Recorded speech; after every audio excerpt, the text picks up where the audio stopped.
தம்பி 12 மணிக்குள்ள அவன் வீட்டில் இருக்கணும், இல்லைன்னா நான் அங்கே இருப்பேன்.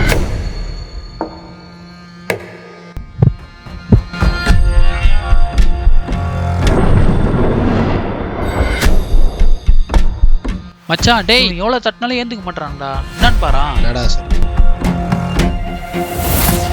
வெளியே இருக்காங்க போய் பாரு.